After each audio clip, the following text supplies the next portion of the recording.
Is he? Is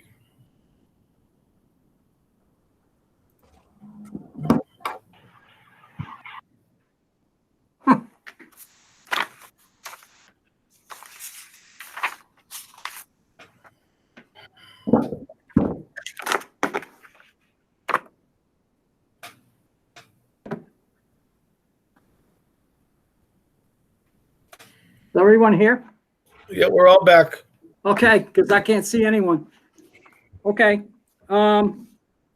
I'll make, again, a motion to reconvene in open session at 7:14 PM. Is there a second? Second. Second by Vice Chair Burke. Dr. McGee? Chairman Bourget, Yes. Vice Chair Burke, Yes. Mrs. Capwell, Yes. Mrs. Kapiskas.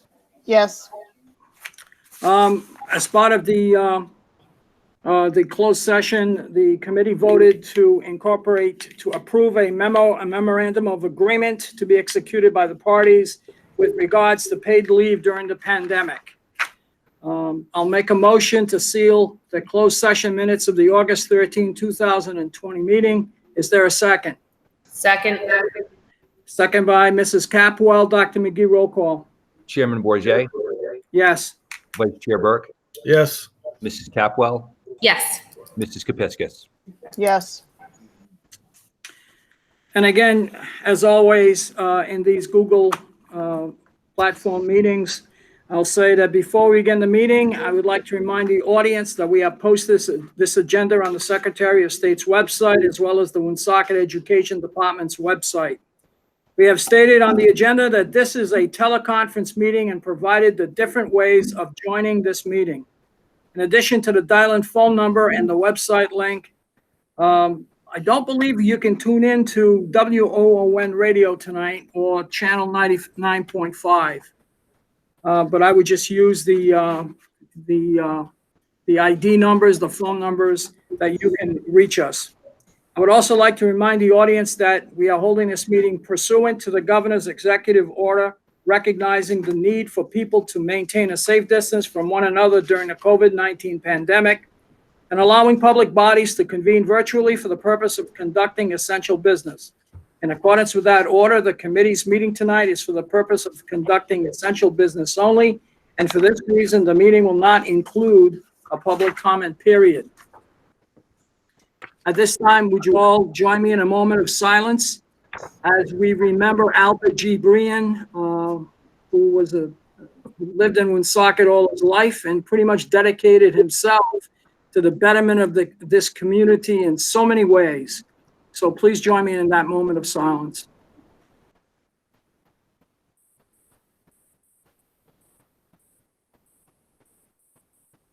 Thank you. Next, I will recite the Pledge of Allegiance. I pledge allegiance to the flag of the United States of America and to the republic for which it stands, one nation, under God, indivisible, with liberty and justice for all. I don't think we have any recognitions and announcements. I will make a motion to approve the July 15, 2020 open session minutes. Is there a second? Second. Second by Mrs. Capwell. Dr. McGee, roll call. Chairman Bourget, Yes. Vice Chair Burke, Yes. Mrs. Capwell, Yes. Mrs. Kapiskas. Yes. Next, we'll go on to the consent agenda. I'll make a motion to discuss and approve the consent agenda. Is there a second? Second. Is there Mr. any? Bourget? Yes. Mrs. Mr. Bourget, Yes. I need to abstain with regard to purchases and transfers, so I will abstain as to the entire consent agenda. Okay. Kim, would you please note that Mrs. Kapiskas is abstaining from recusing herself from the consent agenda? Does any other member have any item that they would like to discuss and take out of order in the list from the consent agenda? Nope. Hearing none, Dr. McGee, roll call. Chairman Bourget, Yes. Vice Chair Burke, Yes. Mrs. Capwell, Yes. Mrs. Thank you very Kapiskas. much. Abstain. Oh, I'm sorry. What's that? She abstained. Yes, yes. That's okay. Communications, we don't have any, but I'll turn it over to you, Dr. McGee, for your report. Thank you, Mr. Chairman. So I just want to update the committee and the community on the reopening for next year.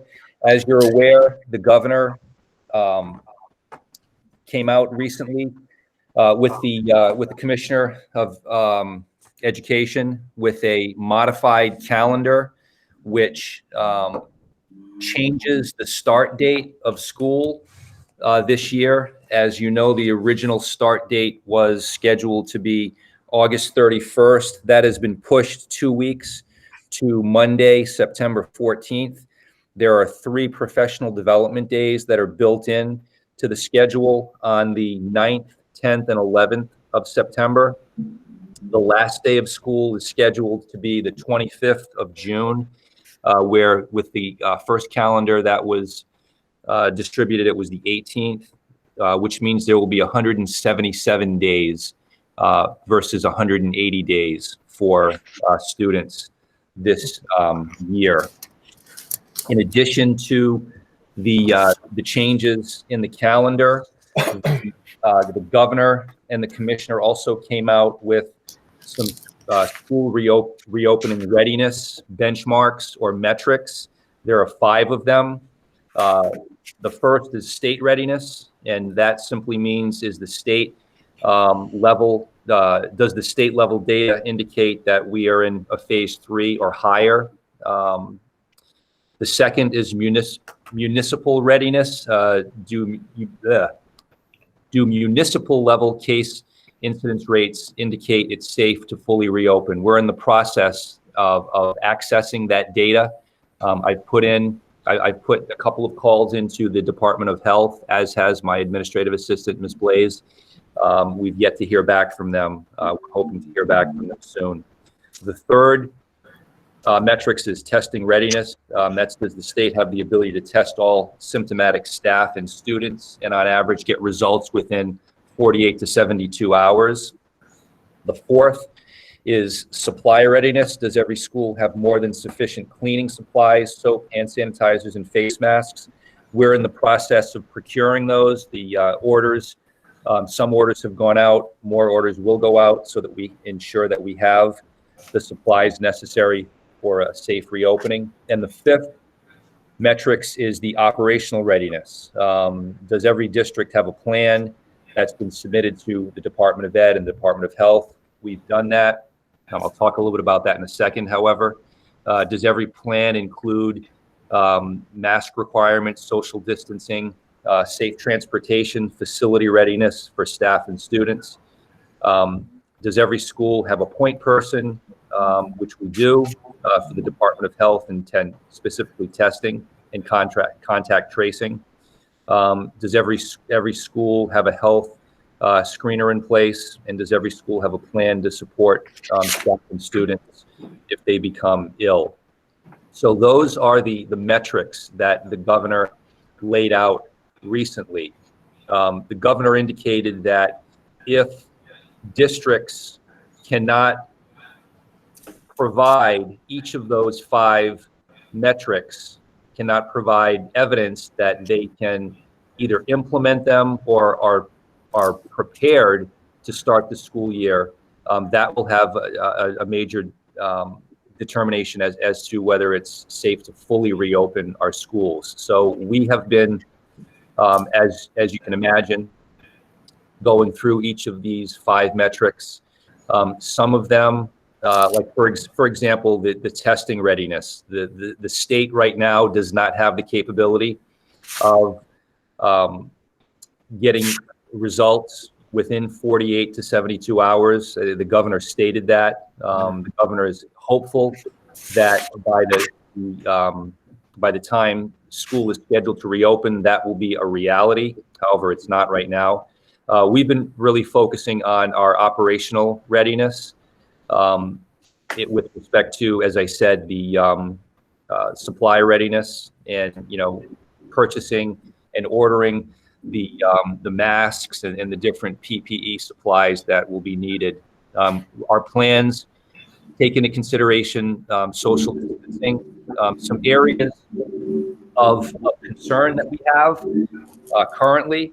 I'm going to start with transportation. We have a meeting scheduled on Friday with Durham, where we're going to look at the rosters of students by school and how many students qualify for busing and what that's going to look like with respect to the number of buses that Durham has versus the number of students that will be projected to ride the bus. I sent out a survey recently, and the results of the survey indicated that there are many families who would not utilize the transportation, that they would be providing the transportation for their children, or they would, have their child walk to and from school. That was about 70% of those who responded. There were about a little over 900 respondents across the district. So transportation is one area that not only Woonsocket, but every other district in the state is going to have a plan by which we can transport students to and from school. There are different types of measures that have to be taken by the bus company. For example, in addition to where bus drivers and monitors wearing masks and ensuring that students are socially distancing themselves on the buses, they also have to have the ability of having the number of bus drivers to drive the buses. They also have to clean the buses thoroughly between runs. So, and that process takes approximately a half hour. The cleaning solutions and materials they'll be using take about a half hour. So there, it's not a situation, at least right now, where we believe that we can't, use one bus and then they're going to go and pick up another group of students immediately. When that group of students exits the bus, then another pod would be coming on. The bus has to be thoroughly cleaned so that it's safe for the next group of students to come on. But needless to say, we're meeting with the bus company on Friday. We're going to be meeting with them weekly to discuss that. In terms of facility readiness, I want to thank Mr. Ariani and the maintenance and facilities department. They've done a tremendous job, as have the teachers and staff across the district, in removing materials in the classroom that they will not be using initially. It's Mr. Bourget and myself and Mr. Perrier and Mr. Notariani went around the district today to get a sense of what the classrooms are looking like. And again, I want to thank our staff, teachers and staff, and the custodians and our facilities department for just doing an amazing job of removing furniture and materials, and we're basically storing them in each of our cafeterias across the district in each of our schools. And they've started the cleaning process. They have a handful of schools that they will be getting to soon. Mr. Notariani indicated to the custodial staff and maintenance staff that the 25th would be the date that they're going to be focusing on finishing those projects. So all of the materials will be removed from the classrooms, stored in the cafeterias, and then desks will be placed the necessary 6 feet apart with that. There's been talk. There was a meeting last Friday. A doctor was brought in by the governor who met with some districts. There's also a meeting tomorrow with some engineers who are talking about classrooms and rooms and offices and the air quality in those. There have been recommendations that have been made to districts, and some of those recommendations include the appropriate amount of airflow in classrooms, looking at and cleaning HVAC systems and replacing HVAC filters with HEPA filters, which are filters that are better equipped to filter the air and to circulate the air. So that's something that Mr. Notariani and his department have been looking to purchase HEPA filters. He's also reached out to an HVAC company, the HVAC company that we're working with. They're going to be scheduling to come in to through all of our schools to clean out the duct system and to install the HEPA filters. The problem with that is that's going to take some time to do. But again, there's a Zoom meeting scheduled tomorrow.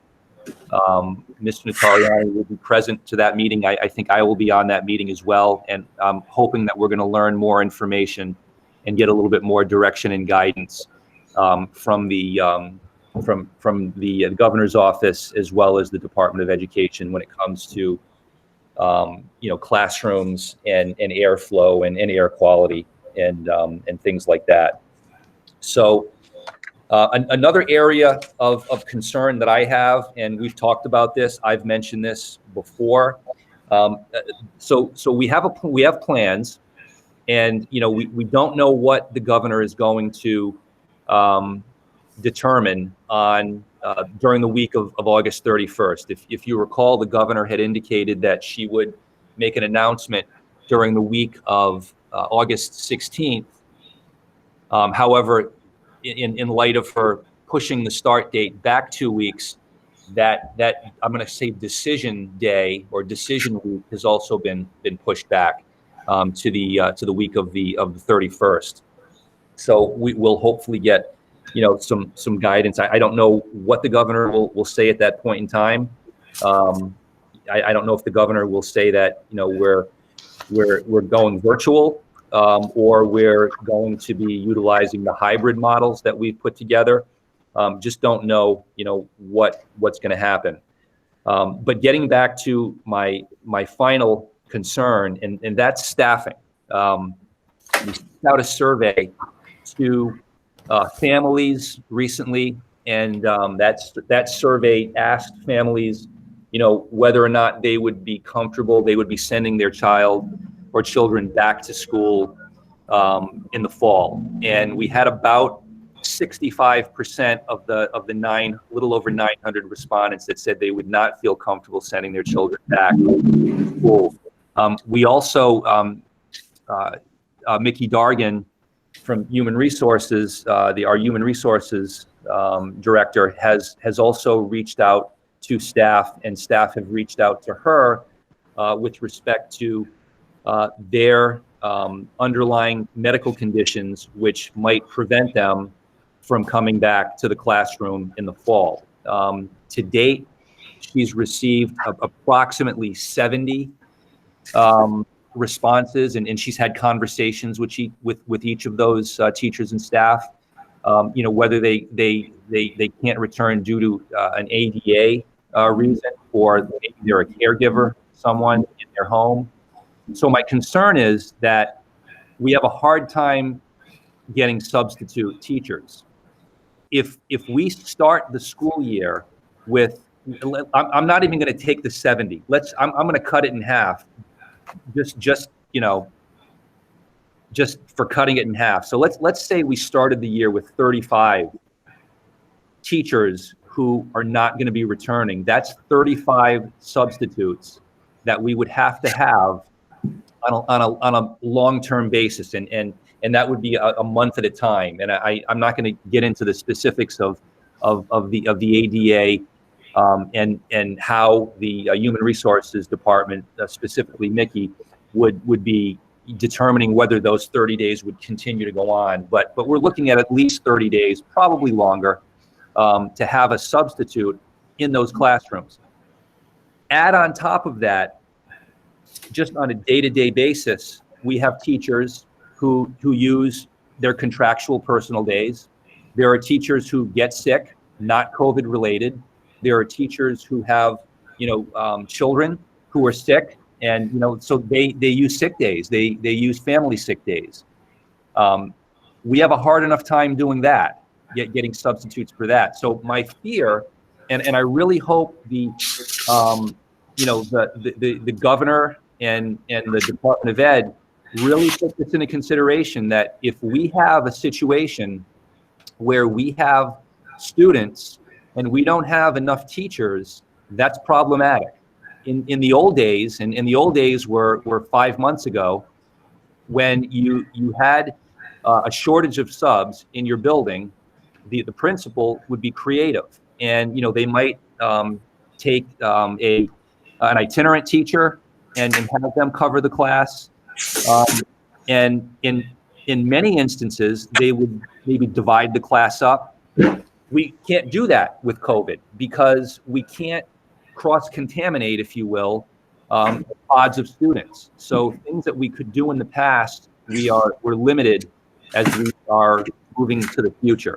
So that's something that concerns me. There is an answer. I know that we've had these conversations with RIDE. They're aware of it, and Woonsocket is not alone. The meetings that I have, the weekly meetings that I have with my colleagues across the state are saying the same thing. It's a real concern. So those are some of the areas that we are trying to brainstorm and trying to have conversations across the state as to what's this district doing, what's another district going to do. But right now it's a big concern for me and for other superintendents across the state. So I'll end with we submitted our plans and we received back feedback from RIDE, and there were 2 areas of feedback that we received. The first area of feedback was specific to the high school, and I had mentioned this before. Their concern was that our students, while they were at school, were going virtual with teachers who were in the building, so the teachers wouldn't be with them. So high school modified that plan. And then the second was the fact that our elementary plan did not include pre-K through grade 5 coming back in full force. And so, when you look at sort of having to provide information to RIDE, again, we had to provide 4 plans to them. A virtual full distance learning was one of those plans, which we already had established. We're going to submit. We're resubmitting. We've already resubmitted the high school. We're going to resubmit the elementary.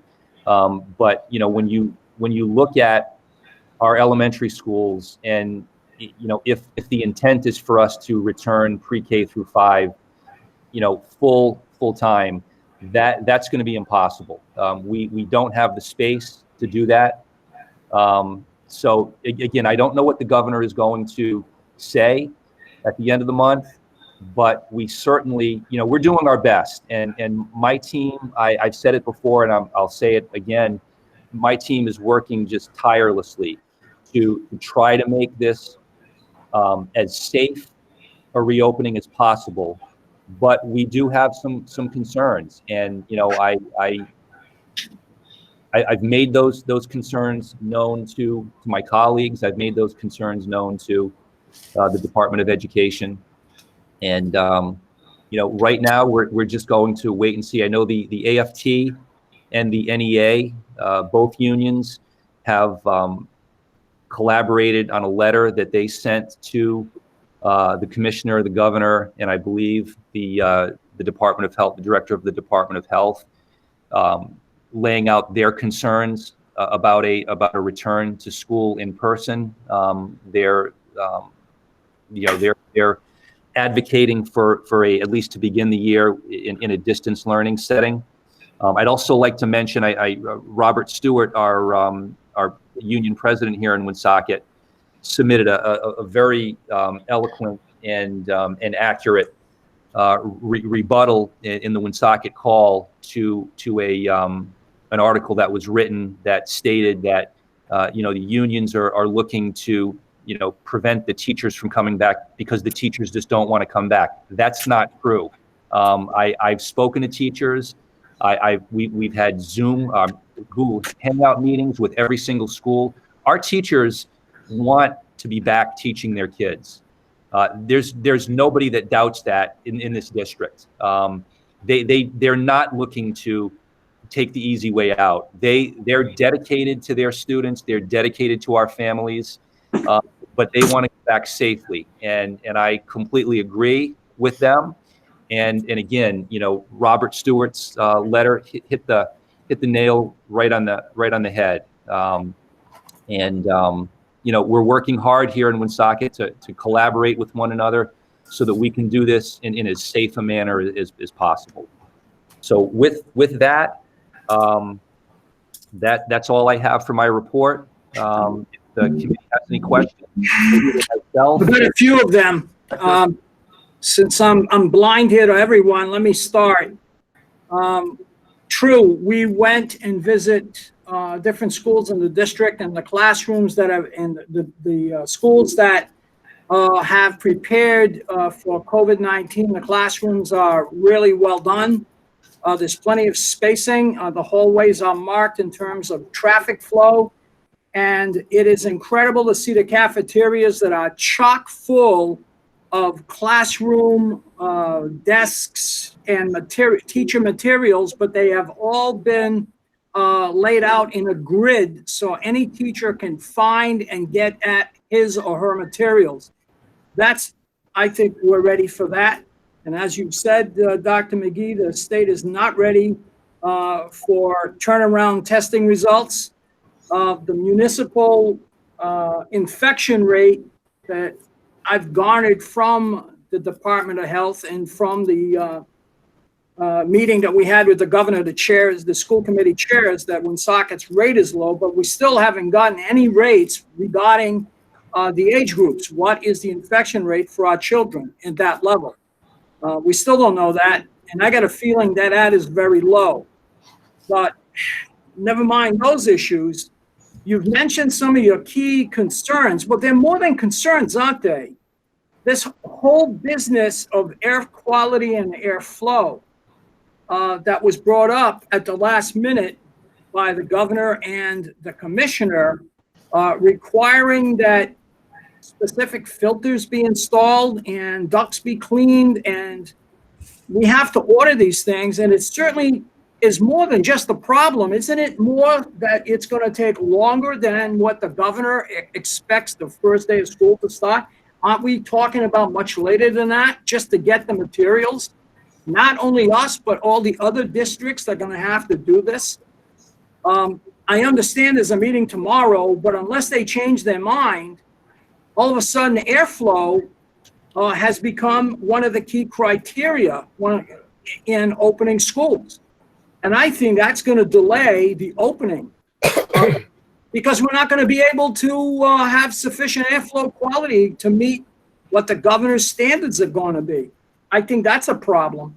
I think the problem that you mentioned with regards to staffing, that's almost, you're telling us, in my opinion, that, you know, that's not going to work. Because if we do have any teachers that cannot come to work and we cannot find the subs, what do we do then? Basically, we got virtual learning, and that we could do right off the bat. The social distancing in the high school, even though we would have 2 days on, 2 days off, two teams, and team A and team B, I don't know how you keep them, how you social distance in the high school. I think that would be difficult, but I guess that could be resolved, but it's very difficult. We don't have any extra space in the schools because the cafeterias are completely filled, are going to be completely filled with materials. So as you say that you're working very hard to make this happen, I think there are some elements that are out of our control, namely staffing and transportation. I didn't mention that, but transportation is a biggie because that may be a problem with routes and who, which children get picked up and who comes to school. So staffing, busing, air quality, filters, and HVACs. I think that what you're telling us, without telling us, is that I don't see how September 14th is a go. I can't wait to hear how that's going to happen if certain materials can't be purchased and we still have the requirement. I mean, the governor, I'm hoping, is going to hear all this and will decide on a much safer approach to schools. But right now, I know we've got our plans in place. They're good plans, but I don't know how we execute them. Yeah, it's going to be a challenge, to say the least. I just don't see how it happens. A challenge, a challenge is something you got a chance to overcome. I don't know how you overcome the air quality problem or the concern or even the busing, all the busing issues that we're going to deal with, or even the class sizes. Like you said, you cannot mix classes if a teacher is not present because the classrooms are going to be filled already. I don't know how we do that. I had talked to you today about maybe certain classes we're going to have to use other buildings. In other words, you can't bring back the high school or a portion of the middle school and some of those buildings, at least. But again, the minute you say we're going to use the buildings, well, we're right back to air quality. So I don't know how we do it. I mean, the plans are great, but I mean, they're theoretical. And we know they're fluid. You've said that since the beginning, and I agree with that. But at this point, with this new obstacle, I don't know how we do it, unless the state comes back and says, oh, by the way, oops, we're sorry, we made a mistake. The air quality is fine. That's where I'm at. I mean, I feel like we're stuck in limbo. Anyway, that's my 2 cents when it comes to this. I think you've done everything and your staff has done a great job in putting all of this together, but I don't know realistically how we get there if nothing changes from the governor. I think that you're absolutely correct. And, I've said this, I think I said this to you earlier today. I know that not everyone has has had the ability to be on the ground floor, being in a school in the morning when, and I'm going to use the example of the principal, right? I've been a principal. So you start the day, and on a good day, right, you have X number of staff that are absent, and we have the ASOP system where we're able to have subs come in. They come in, and then there are times, often almost daily, where we don't have enough subs. So what does the principal do? They have to be creative, and they have to move this class here and that class there. And so that's on a good day, that's not too bad. But let's take in COVID now. So now you can't combine classes. And what do you do when you have 5 classes that are uncovered and you don't have 5 people that can be with those students? That's what this comes down to, is the reality of what happens when that happens. It's not theoretical. Those of us that have lived it, it's a reality. What do you do with those kids? Anyone else have comments regarding a superintendent's report? Chairman Bourget. Mrs. Capwell. Thank you. So you did touch upon a number of things in really that I had written down, and they are the ones that Dr. McGee highlighted as the major areas of concern.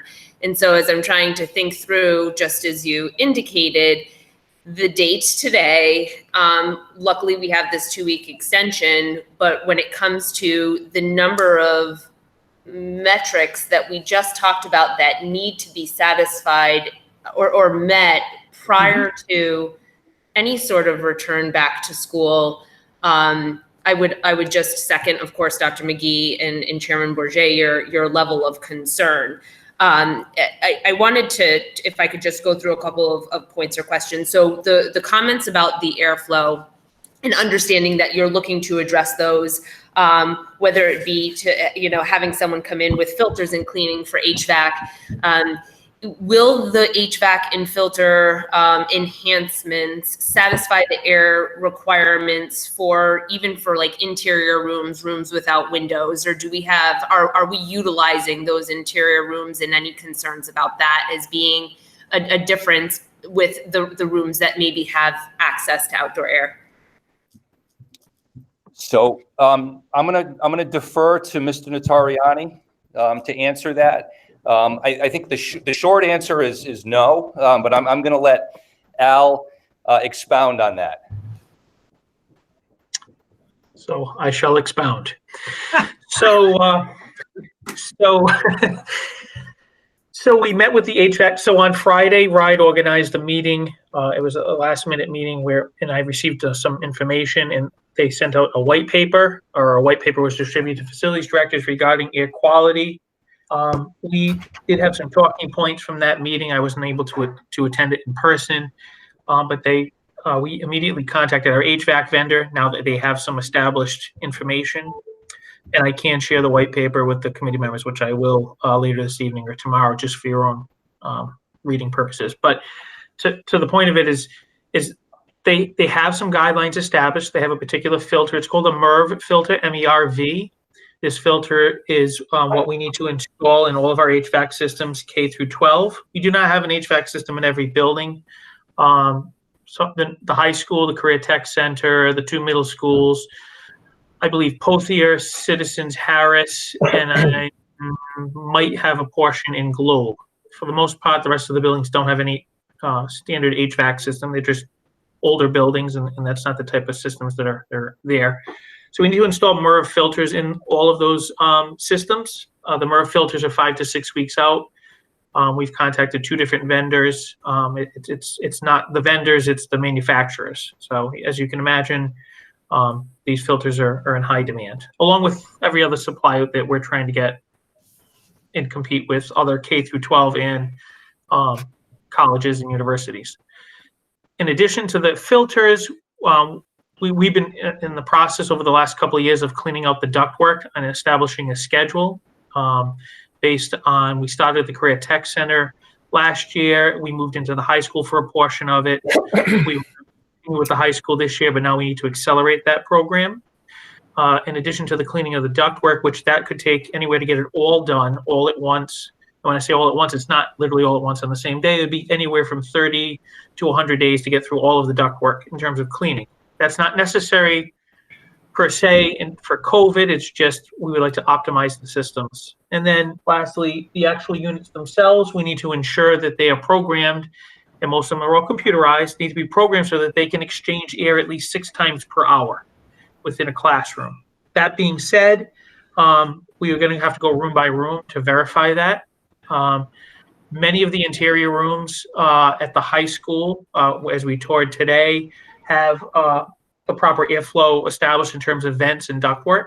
So there's intake and there's venting in all of the rooms. But we've not been able to test it to see if it is adequate enough to change out the air 6 times per hour. I believe it's 6 times per hour based on the recommendations that were outlined on Friday. Even with that said, RIDE did sponsor that event, and they did offer up that advice. They have a follow-up meeting on this Friday because there were some conflicting views on what they disclosed on Friday. And they have a follow-up panel tomorrow with an engineering firm that is specializing in reopening both here in the United States and the European Union. They are contracting with a local district here in Cranston, Rhode Island. So they will have some representatives and engineers on. In addition to that, they'll have their facilities director on from Cranston to share their information as to what they've been doing locally here to kind of give us make it more comfortable for us based on the fact that they're working locally with the district here in Rhode Island. So we should have additional information hopefully tomorrow. Okay. And so even just this is an ingoing, solution, and one that's going to have to be maintained throughout the course of the year. So, right, swap out of filters. I'm not sure how often that has to happen. So as far as the level of effort that goes into and the staff that's required to do it, I guess not necessarily staff if we're having vendors do it, I guess what does that maintenance look like throughout the course of the year? Are we having every other week someone goes in and does some air quality testing? How are we ensuring once we get it to the point it needs to be that it stays that way? So the only information I have on that right now, so that was a question we asked the HVAC vendor. So considering they be the experts, they maintain these systems. Our conversation with them, it was either on Monday or Tuesday of this week. I believe it was Tuesday. They indicated that they've not received any guidance as of this time in terms of how often or frequently we need to change out those filters. We did inquire as to whether or not we could train our in-house staff to do it, and we're looking at exploring that when the filters come in terms of being able to do that and not rely on the vendor, but we haven't received the guidance as to how frequently those filters need to be cleaned out. I think it's worth mentioning, I'm equally as concerned about those buildings and those classrooms that don't have an HVAC system. So while our hope, and I think there's a significant chance that we will be able to make the HVAC systems work appropriately and accommodate the new requirements, I'm equally concerned, if not more, about those buildings that don't have an HVAC system and how we can provide for adequate airflow, not only for the rooms that might be in the middle of the buildings that don't have an HVAC system, and there's not many, there's only a couple I can think of, but even for those rooms that have windows. So we need to ensure that we have proper airflow there as well. And that might require some type of fans in the window where it's extracting air out and then blowing fresh air in. These buildings are old, and while some of them are designed, for example, Savoy, the heating units there, even if you don't turn on the heat, the units in the building do have regulators in them that allow you to bring fresh air in into the classrooms. The question will be is, will the regulators that were designed 60 years ago meet the specifications to swap out that air as many times necessary during the per hour rating that RIDE is issued to us? Thank you. I actually, if I could continue with the question for you, Mr. Notoriani, how are we doing as far as filling the roles for the incremental custodial staff? Are we where we need to be, or maybe it's not for you? So I'm working closely with Ms. Dargan on this, and Dr. McGee and Mr. Perrier, and actually the whole administrative team. We're all really working. Even though we have our own areas, we're all working together on all of this. So we have 3 applicants in the system, the formal system from when we posted. And I believe as of today, it's either 3 or 4 applicants that came forward during one of our other meetings where they said they'd be interested in being custodians. And Ms. Dargan, if you wanted to join in there, say anything. Yeah, so we have been doing Q&As for, just like we had done for each building with all of our staff, our salaried staff. We did ones for our building monitors, lunch monitors, just because they're obviously not in the classroom serving. And as a result of that, many of them are very interested in the part-time custodial work. They're already doing a lot of it when they were lunch monitors in the cafeteria, mopping, cleaning down the tables. Not the thorough cleaning the custodians do, but to help aid that and getting the turnover. So out of them, many of them came forward and expressed interest, or they had friends or family who also are interested. It's more enticing now that the $600 unemployment benefit has ended. So a lot of them also are willing, and they also don't want permanent jobs. They're mothers, they're caretakers, so they're looking for these abbreviated hours, just maybe for some pocket money temporarily until things return back to normal. Some are even laid off from other positions. So they're looking, they know they'll be recalled eventually once this is lifted, but they would like to continue working. And we're happy to work with them in the DLT, Department of Labor and Training, to get these people employed. So it's ongoing? Yes, it is. Okay. And then I suppose my last, oh, sorry, somebody else want to go? You still go ahead, Rebecca. Go ahead. I guess really my last piece is you indicated already, Dr. McGee, that all of these criteria, whether it be operational readiness, testing readiness, facility supply readiness, all need to be met. At what point do we say we need to make a decision one way or the other? If the 5 haven't been met and it is a week before school starts, or how long do we anticipate allowing all of the boxes not to be checked before we help the families understand really what the direction is going to be? So that's a really good question. I want to let staff and families know as soon as possible what this is going to look like, because as you can imagine, there is a lot of anxiety and there's a lot of angst among the families and among our teachers and staff. They don't know. They know that we have plans. They don't know which plan, if any of the three plans, we'll be implementing. So I'm trying to be, and I want to be very sensitive to that.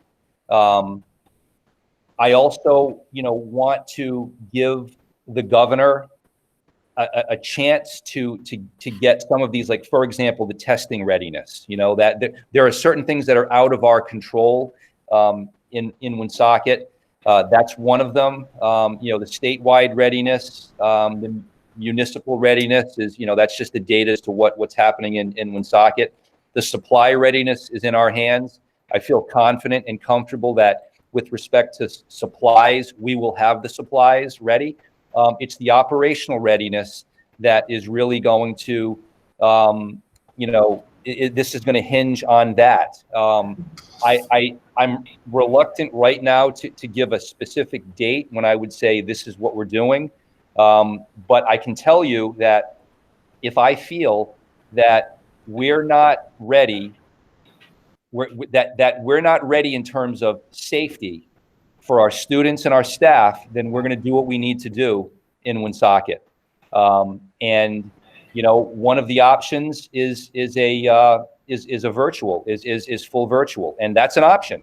At this point in time, we're going to continue to focus on those operational areas. But again, I want to be respectful of what's happening in the state, and also, the AFT districts. There's a cohort of us that have been working together. Our plans that we submitted were very similar, and we've been meeting. We met last week, this week I should say, to talk about the criteria, the 5 criteria. We talked specifically about the airflow in rooms and the meeting that was held on Friday. So there are a group of us that are having conversations as well as we plan and we move forward. So I guess what I'm saying is I can't give you a specific drop dead date, but I can tell you that, as we move forward, if I can't ensure that we can do this safely, then unless the governor tells us you're doing this or that, I'm going to do what's best for the students and the staff in this district. Before Vice Chair Burke jumps in, because I know he's got some comments, I just want to summarize. If the results of that airflow meeting stays pat, if nothing changes with that, we know we cannot get the filters until much later than September 14th. Isn't that correct? Yes. Yes. So that means it would be impossible for us to meet that criteria on September 14th. And since we haven't even ordered them yet, because they've just come in and taken a look and they have to measure, and we don't know what the availability of those filters are and when the work can get finished, then our in-person plans, the hybrid plans, would be delayed even more.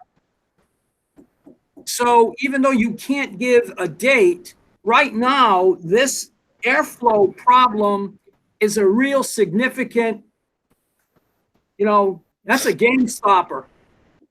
Because I don't know how we do it if we can't meet those criteria. If that is relaxed with tomorrow's meeting, if the engineers come in and say, no, we made a mistake, this is not the issue, etc., then it's a whole different ballgame. Then we can still move along like you've been doing so well with your operational plan.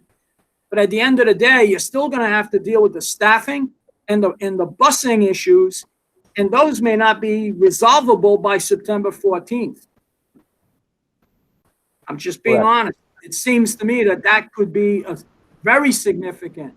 So you're hoping that, the governor comes with another understanding and comes up with a decision that will make this whole process a much safer process. Because right now she's hell bent on opening on September 14th. And I certainly don't want to do what Warwick did. I will not do that. I don't think the school committee should vote to go virtually without taking every step, trying to meet every challenge. I think we go on and try to get the operational issues resolved along the way. We still have 26 days before this happens. So let's hope everything goes along. Vice Chair Burke, did I interrupt you? I'm okay. I shall be quicker. I have an observation and a question. I do understand, Dr. McGee, the issue of problems with staffing due to some legitimate concerns. But we also maybe are looking at a situation where we're not going to have all 6,000 students coming to school either.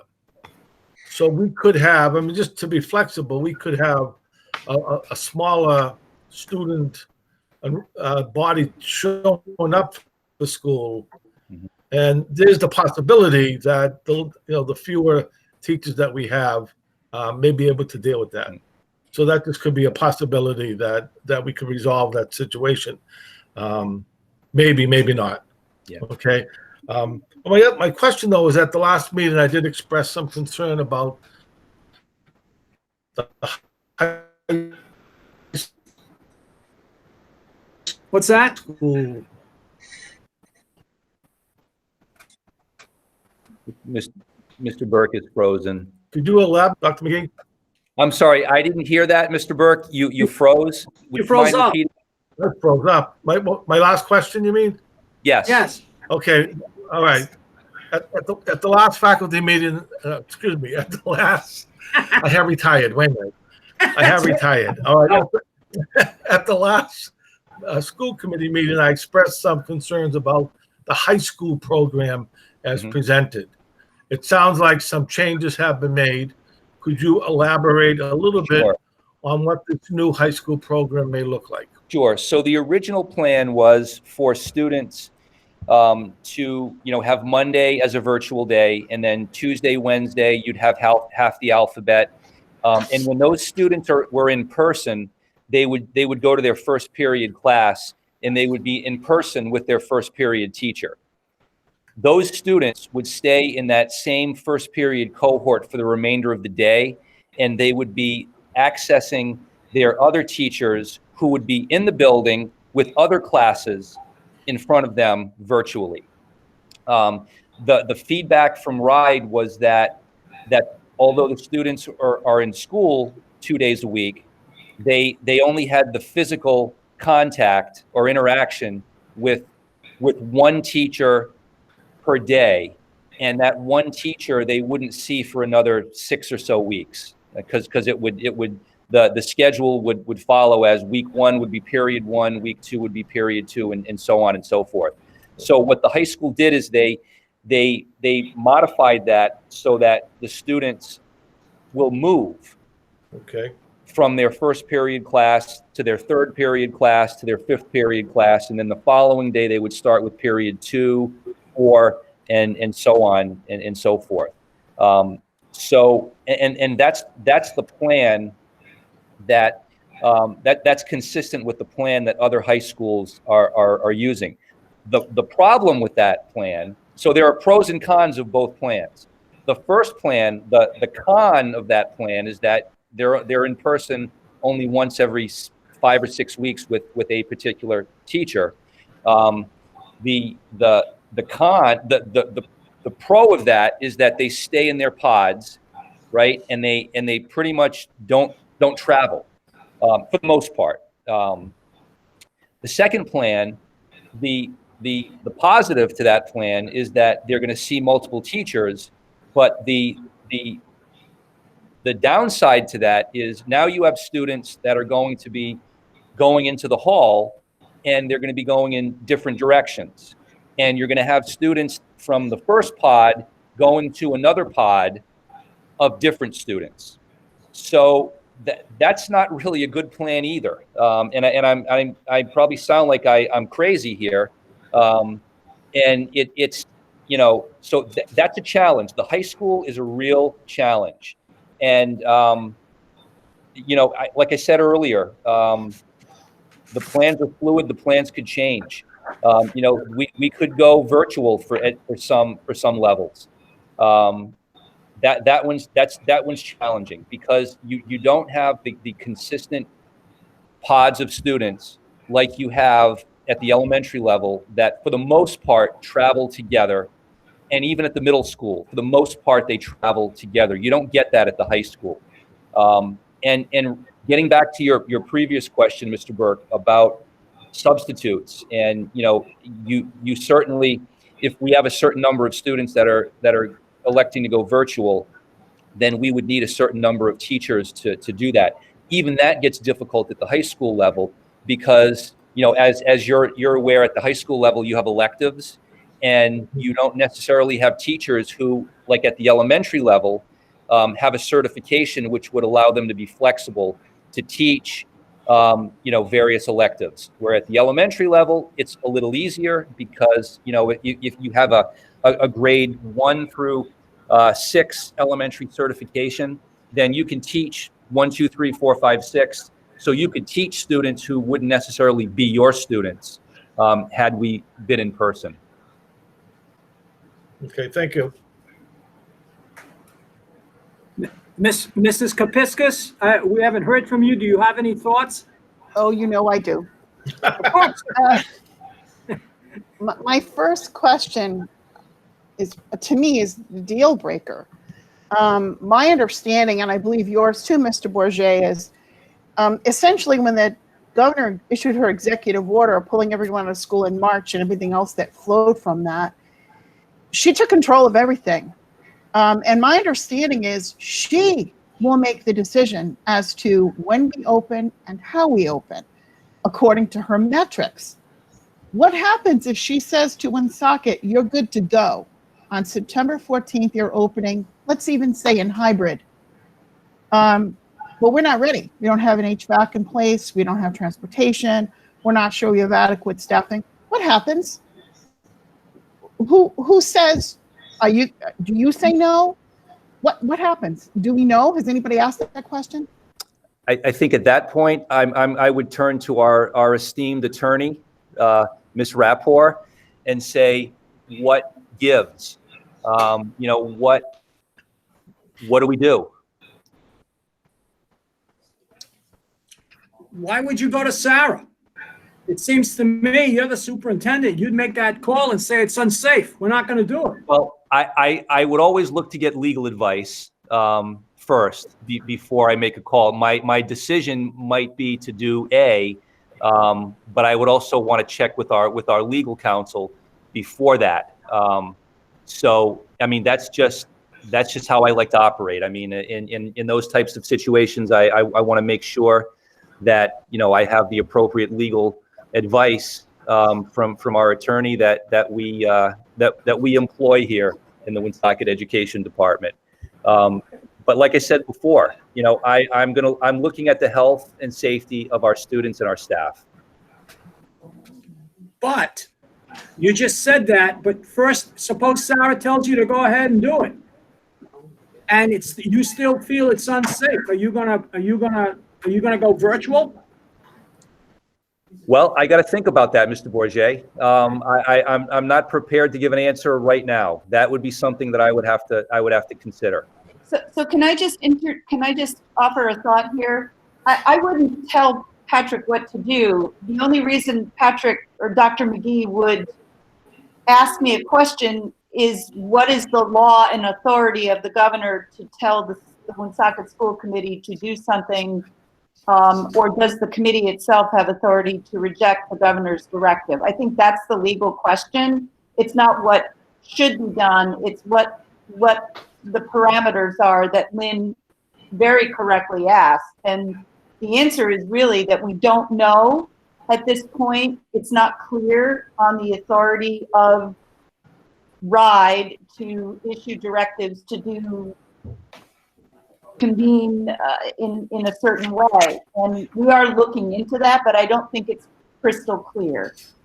From what I understand from Tim Duffy, when he had the law checked, is that when she issued her executive orders and took over the calendar, et cetera, that the school committee did not have responsibility and authority over the reopening of schools.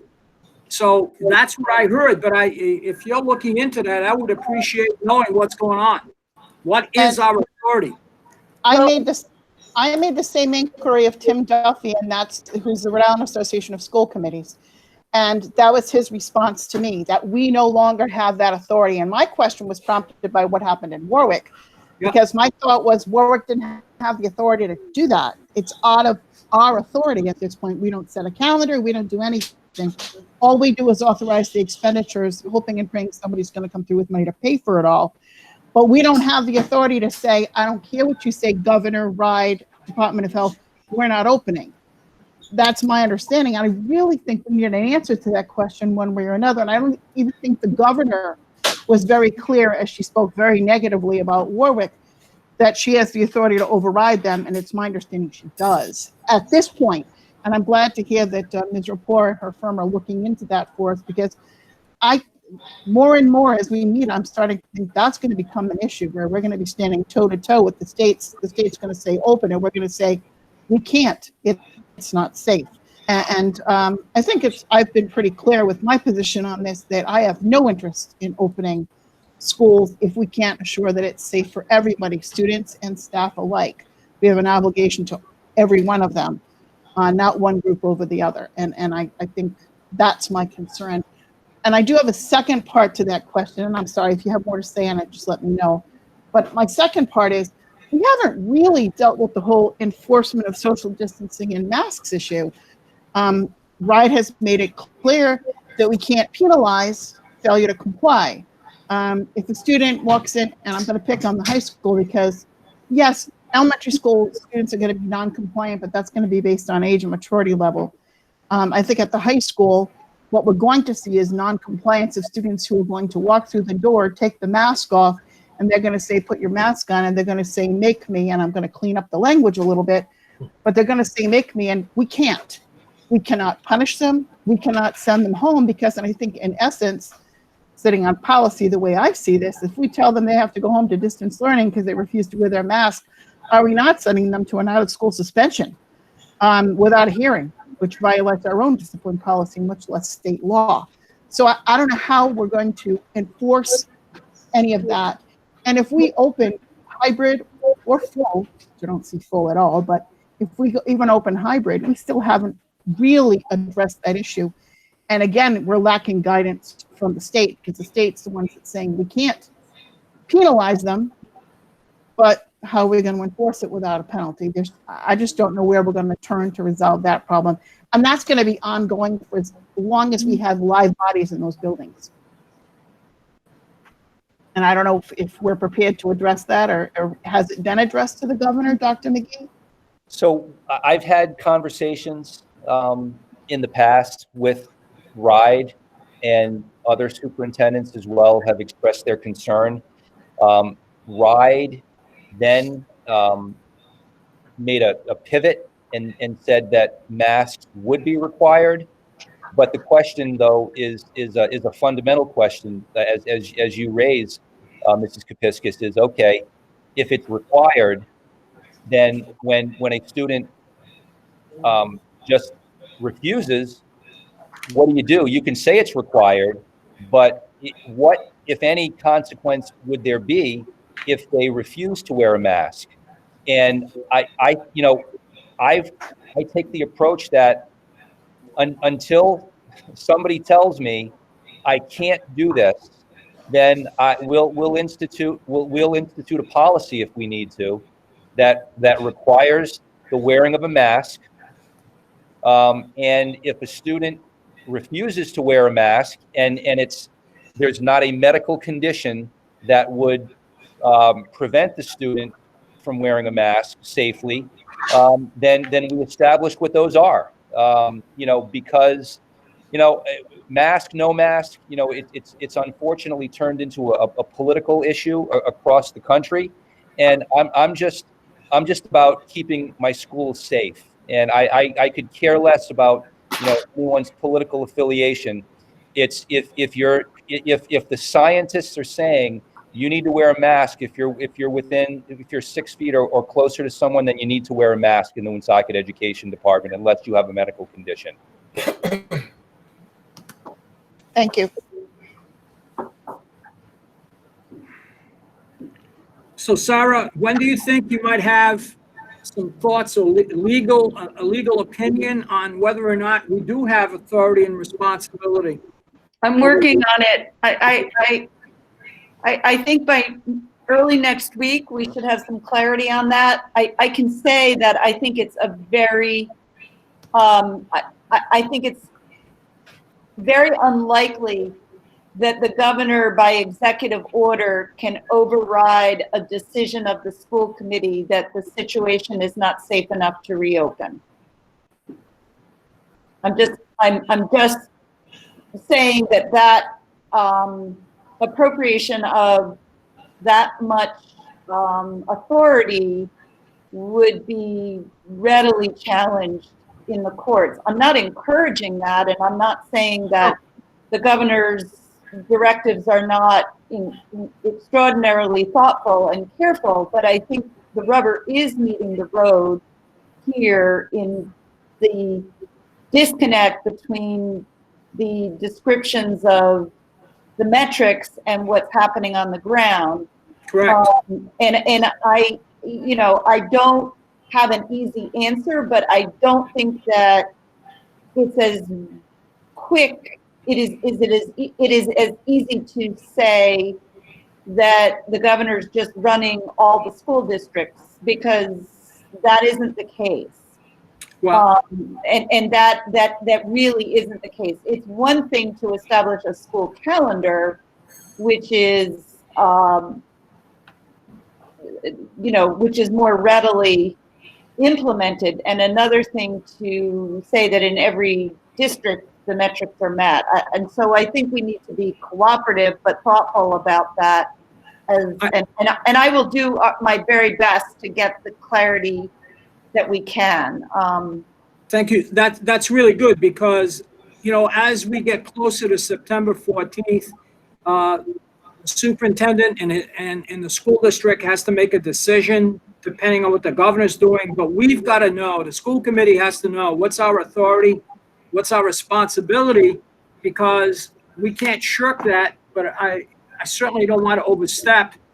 This is the first time that we've dealt with this in terms of, well, you've been superseded, and then Warwick comes out and votes to go virtual, and now all hell is breaking loose from the governor's office. So it'd be great to have what opinion you have once you research it, so that we know what we should be doing and what can we do.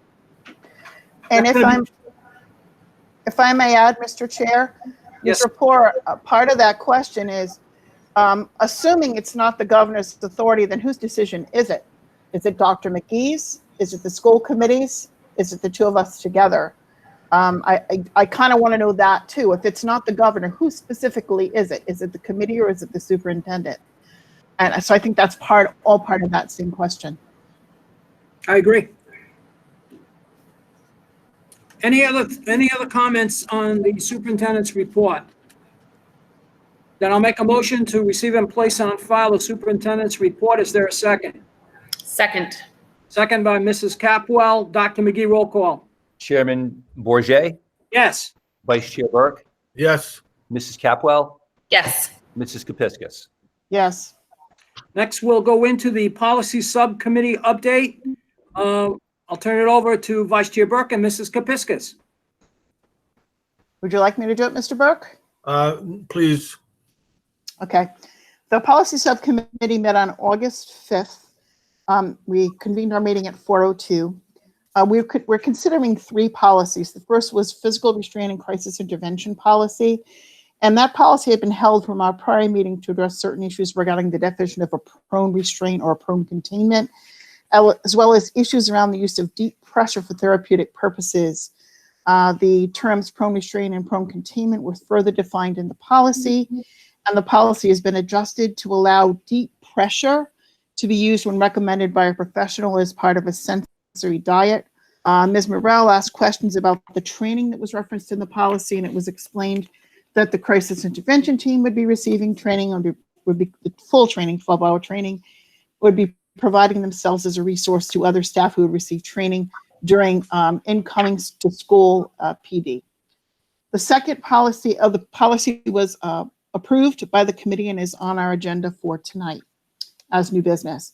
The other 2 policies were digital citizenship and a COVID policy. With regard to digital citizenship, the decision was made to table that at the request of Mr. Notariani because, well, twofold, as the request of me as chair as well, because the policy had not been circulated to all the members, which is likely my fault. And he also, Mr. Notariani also wanted an opportunity to have the tech department to review it, as well as the instructional learning coaches. And he also felt, and we agreed, that it should go to the technology subcommittee before it goes back to policy or to the full subcommittee. As part of that discussion, Caroline Thibault, who's one of our attorneys, indicated that Rhode Island regulations require us to also have a virtual learning policy. We asked Dr. Holt whether or not there was one. She said that we have protocols with regard to e-learning at the high school, but we don't have a virtual learning policy. And that virtual learning was considered different from distance learning because with virtual learning, instruction is provided by other instructors like Rosetta Stone, whereas with distance learning instruction is provided entirely by our educators. And Ms. Thibault indicated that she would try to have a virtual learning policy ready for our next meeting. The next policy we discussed was the COVID-19 policy. Attorney Rapport asked that this policy be tabled as well. It had been drafted by our HR director, and Ms. Rapport would prefer something more general for the policy. She liked what the HR director prepared in the form of protocols, but wanted the policy to be more general so that we wouldn't have to come back to the committee every time we needed to change anything in it, whereas the policy would have more broad language. The protocols would be more specific, and the protocols could be changed without having to go back to the policy subcommittee and or the full school committee to make amendments. As we all know, the COVID situation is rapidly changing and very fluid, and those changes are needed. Ms. Thibault recommended that we adopt a draft policy from the Woonsocket, the Massachusetts Association of School Committees, which is more general. She indicated that she would try to prepare a policy for our next policy subcommittee meeting that would align to that. So in summation, Sarah indicated that we should have 3 documents in place: a policy, which is more general, protocols, which are more specific, and a memo of understanding or agreement with all the unions as to pay. And it sounds like we've worked towards that as part of our agenda tonight. The district has a plan, has a very detailed reentry plan, and that will also be referenced in our policy. So again, this policy was also tabled. The next policy subcommittee meeting is scheduled for Tuesday, September 10th at 4 p.m. To be determined whether it is in person or virtual. And as our meeting was before the governor changed the start date of school, I'm not sure whether or not that may be changed, as that is the Thursday before the proposed school opening, and there may be more pressing matters that have to be addressed. But as of right now, September 10th is the next date at 4 p.m. And our meeting was adjourned at 4:39.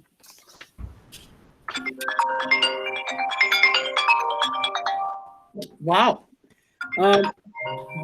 Vice Chair Burke, do you have anything that you'd like to add to Mrs. Kepiscus' report? Mrs. Kepiscus said it all. Sounds great. Mrs. Capwell, do you have any thoughts on this? No, thank you, Chairman. Okay. I'll make a motion to receive and place on file the policy subcommittee update. Is there a second? Second. Second by Mrs. Capwell. Dr. McGee, roll call. Chairman Bourget, Yes. Vice Chair Burke, Yes. Mrs. Capwell, Yes. Mrs. Kepiscus. Yes. Next on our agenda is the financial update. Mr. Perrier, would you give us that update? Thank you, Mr. Chairman. At this time, I do not have a financial update to share with the school committee. One high-level note that I do have for the committee at this time is that the Department of Ed has released the application and the process for securing both ESSER and CARES Act funding. We have begun the process of applying for those federal dollars. And at the next meeting, I will provide an update to the school committee as to where we are at in the process of applying for those funds, what expenses we're looking to target for the utilization of those federal dollars, as well as the overall fiscal impact when coupled with the loss of state aid going into last fiscal year for fiscal year 20. So I'll have a complete workup for all that at the next school committee meeting, and I apologize for the delay in getting that to you. Well, there's no need for apology, Mr. Perrier, and I know that the wheels are moving slowly at the state level and the governmental level in terms of getting us the information we need. And certainly the governor hasn't even looked at her budget yet. And so we certainly don't have any updates that would affect our budget. And that's and you, Mr. Chairman, you did hit the nail on the head. That's another large question mark right now is the fiscal 21 budget. It still has not been passed by the state, so we really have no idea where we're going to land as far as state aid goes for this fiscal year. Hopefully, I've heard. Hopefully, we'll have that straightened out in September. That's the latest that I've heard. Hopefully, there'll be a budget passed in September. Take that. That's what we've heard, but we'll see. Yeah. Yes. Use that as you may. So I'll make a motion to receive and place on file your report that you just gave us. Is there a second? Second. Second by Vice Chair Burke and Mrs. Capwell. Dr. McGee, roll call. Chairman Bourget, Yes. Vice Chair Burke, Yes. Mrs. Capwell, Yes. Mrs. Kepiscus. Yes. Next, unfinished business, I'll make a motion to discuss and approve the amendments to the Title IX policy to comply with the new federal Title IX regulations for second passage. Is there a second? Second. Second. Are there any other comments that anyone would like to make on this policy? If not, Dr. McGee, roll call. Chairman Bourget, Yes. Vice Chair Burke, Yes. Mrs. Capwell, Yes. Mrs. Kepiscus. Yes. Next, I'll make a motion to discuss and approve the amendments to the school discipline policy for second passage. Is there a second? Second. Second by Vice Chair Burke. Is there additional discussion on this policy? Nope. Dr. McGee? Chairman Bourget, Yes. Vice Chair Burke, Yes. Mrs. Capwell, Yes. Mrs. Kepiscus. Yes. Next, we'll go into new business. I'll make a motion to discuss and approve the physical restraint and crisis intervention policy for first passage. Is there a second? Second. Second by Vice Chair Burke. Are there any comments with regards to this policy? No. Dr. McGee? Chairman Bourget, Yes. Vice Chair Burke, Yes. Mrs. Capwell, Yes. Mrs. Kepiscus. Yes. Next, I'll make a motion to discuss and approve the appointment on the Globe Park Elementary School principal. Is there a second? Second. Second. Dr. McGee? Thank you, Mr. Chairman. I am very pleased to recommend Miss Nichelle Kennel for the principal position at Globe Park Elementary School. Ms. Kennel has 3 years of experience as an administrator and over 12 years in elementary education as a coordinator and educator. Most recently, Ms. Kennel served as the interim principal for Globe Park Elementary School and assistant principal for the Pothier Citizens Elementary School campus. This will be her 4th year with the Woonsocket Education Department, having started in August of 2017. While in this position, she was an integral part of the day-to-day operations of the campus. Ms. Kennel served on multiple campus committees and facilitated the No Bully Committee and was an active member of the Threat Assessment Committee for the district.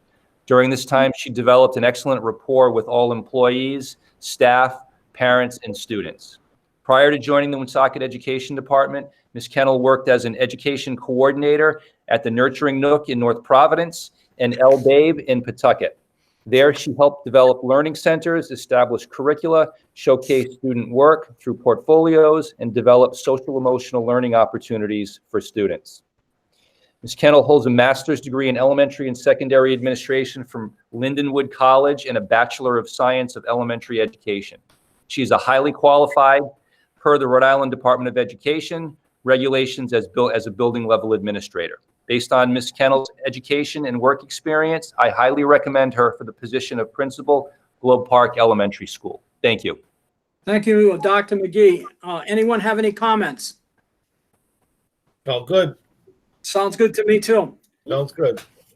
Dr. McGee? Chairman Bourget, Yes. Vice Chair Burke, Yes. Mrs. Capwell, Yes. Mrs. Kepiscus. Yes.